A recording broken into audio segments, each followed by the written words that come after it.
Olá para você que acompanha o USCS Consciência, um programa que busca profissionalizar o campo da divulgação científica e dar visibilidade a projetos desenvolvidos na Universidade Municipal de São Caetano do Sul.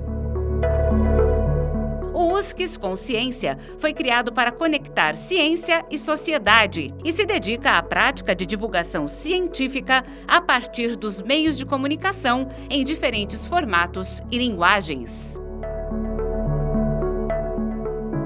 Eu sou Arquimedes Pessoni, jornalista, e no programa de hoje você conhecerá um pouco mais do trabalho Se Fosse um Passarinho, Também Iria Voar, a escola e a educação das crianças em situação de acolhimento institucional. Conosco a sua autora, a pedagoga e mestre em educação pela USCS, Mariana de Almeida Moura. Mariana, obrigado pela sua participação, pelo seu tempo.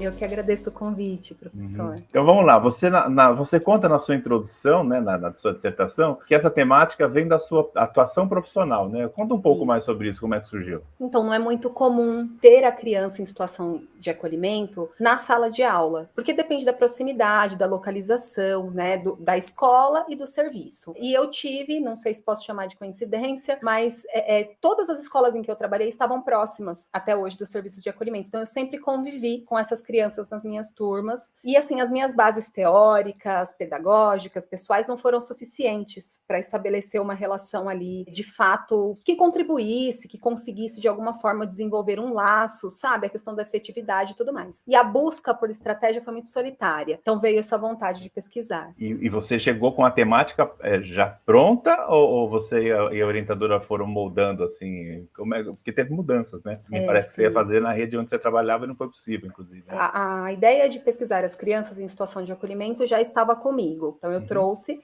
a orientadora foi super carinhosa, abraçou a ideia, não estava muito dentro da temática do grupo, mesmo assim ela encarou junto comigo e foi maravilhoso. Mas nós tivemos que mudar diversas coisas ali ao longo da pesquisa, porque, por exemplo, a nossa ideia inicial era ouvir tanto as crianças quanto os professores. E aí não foi possível, porque primeiro nós recebemos a negação da Vara da Infância, da comarca de Santo André, que, em decorrência do período de pandemia, acabou argumentando que nós não poderíamos buscar essas crianças para comunicação. E aí nós também, conscientes, né, da importância da escuta dos docentes, partimos então, falamos assim, tudo bem, então as crianças não conseguiremos, vamos seguir com os docentes.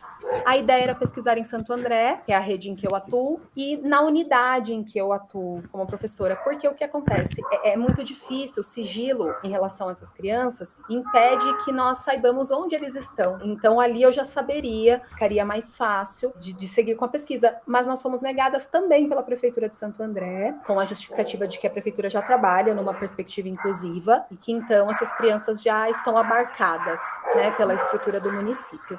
E seguimos então desse modo, mudamos a metodologia e conseguimos fazer a pesquisa. Então, e a sua metodologia incluiu ouvir 6 docentes que atuaram, né, com crianças em situação de acolhimento institucional na região do Grande ABC, né? Foi fácil encontrar esses personagens, né, esses sujeitos de pesquisa? Não foi fácil, porque nós não podemos saber quem são as crianças, muito menos quem são os professores que atuaram com essas crianças, né? Então, a nossa ideia foi, a partir da negação, nós passamos para a técnica bola de neve, né, a técnica snowball, em que os sujeitos, eles são escolhidos, eles são selecionados para participar através de uma cadeia de referência. Então, nós tínhamos um primeiro docente, que sabíamos que já havia atuado, que era uma referência, e ele começou, a partir dali, a nos passar as sementes, né? Então, eu também conheço alguém que atuou, e assim nós fomos chegando aos sujeitos. E vocês conseguiram dos 7 municípios da região, não? Só não conseguimos São Caetano, e aí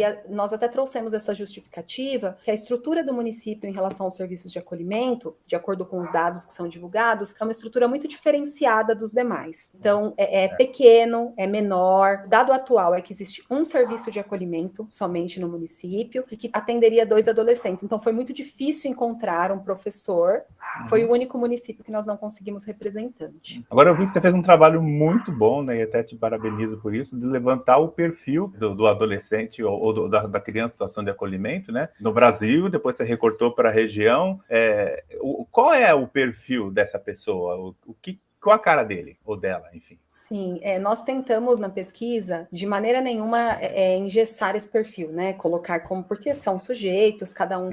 Mas nós trouxemos, através dos dados, as maiores motivações, né? Então, são marcas de opressão que essas crianças e adolescentes carregam consigo. Então, são crianças, em sua maioria, né? O que os dados nos trouxeram. Crianças negras, consideradas negras, pobres, em absoluto, que viveram situações muito de desumanização, de abandono, de negligência. E os dados nacionais, eles trazem esse abandono e essa negligência para a família, né? Então, eles culpabilizam a família. Quando, na verdade, quando você vai estudar todos esses motivos, você percebe que são questões de políticas públicas, né? Então, a ausência ali, a falta é do Estado e não da família, que também é vítima dessa mesma estrutura. São pessoas que chegam na escola com os corpos marcados por brutalidades inúmeras e que nós, enquanto docentes, nos questionamos como lidar com esses corpos tão brutalizados, né, tão marginalizados socialmente. É isso, não tem muita diferença em relação ao gênero, né, são meninos e meninas, se aproxima bastante os números.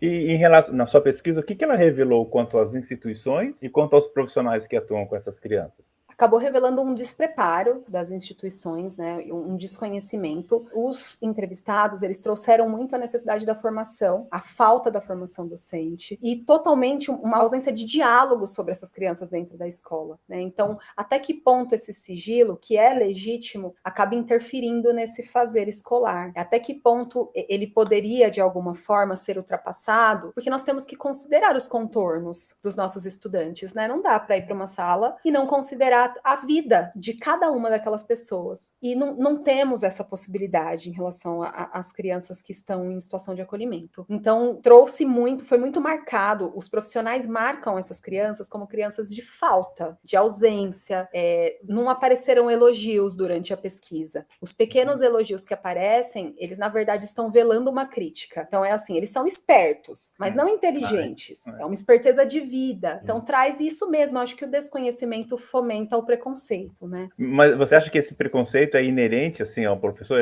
Quando você sentiu que houve maldade na fala, ou é assim, já incorporei e assim, não é mais senti, um? assim, não né? não, maldade não. Muito pelo contrário, assim, eles se mostraram super dispostos, querendo, de todo modo, fazer o melhor. Mas é a ausência de formação mesmo, é o desconhecimento, é não saber o que fazer, sabe? Assim, Não, foi e até a tua palavra-chave, eu acho que já te revela o produto, né? Você falou de ausência de formação, e aí você, como produto da tua pesquisa, você faz uma proposta de formação para docentes e gestores. Como é que é isso? Esse produto, ele ficou só na teoria, ou você conseguiu já colocar na prática em algum lugar? O produto, ele já está pronto, é uma proposta de formação dentro da perspectiva freiriana, de um círculo de cultura, de um diálogo muito aberto mesmo, até já partindo do pressuposto de que não dá de jeito nenhum para tentar padronizar essas crianças e dizer, olha, existe essa fórmula, vamos lidar assim, né? Então seria mesmo esse bate-papo, e nós já temos o encaminhamento de como será aplicado na USCS mesmo, na Universidade da Pesquisa, na área da pedagogia, na formação de pedagogia, inicialmente. Que bacana. Bom, eu, como última pergunta, eu só queria saber do seu título, né? O título eu achei tão criativo, porque é muito difícil achar títulos criativos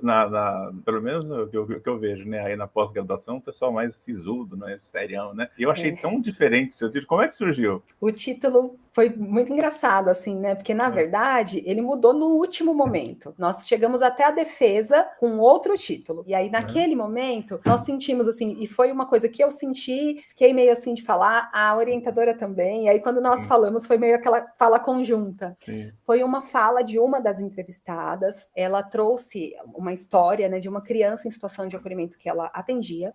Um menino que um dia contou para ela que ele ficava na janela do serviço de acolhimento. E que ele queria ser um passarinho, né? E aí ela perguntou o porquê daquilo, porque ele vivia com aquela fala, né? Trazia sempre. E aí ele disse assim que os passarinhos podiam voar, e se ele tivesse asas, ele também voaria, né? E aí aquilo nos tocou de uma forma, assim, muito intensa, porque nós não pudemos ouvir as crianças. Então ali, de alguma forma, apareceu a voz de uma criança, mesmo através de uma adulta, né? Mas trazendo, nós ficamos pensando assim, que será isso? Será que é um sonho de criança? Será que é uma ideia de que ele pode sobrepujar toda essa desumanização que lhe é imposta, né? As desigualdades e tudo mais? Não sabemos se é angústia, se é só uma vontade natural, né, da infância. E aí decidimos marcar no título para que a voz deles esteja ali de alguma maneira e nos faça refletir. Foi daí que saiu esse comecinho do título. Então, repetindo o título para as pessoas, se eu fosse um passarinho, também iria voar. A escola e a educação das crianças em situação de acolhimento institucional. Muito obrigado, parabéns pelo teu trabalho, sucesso.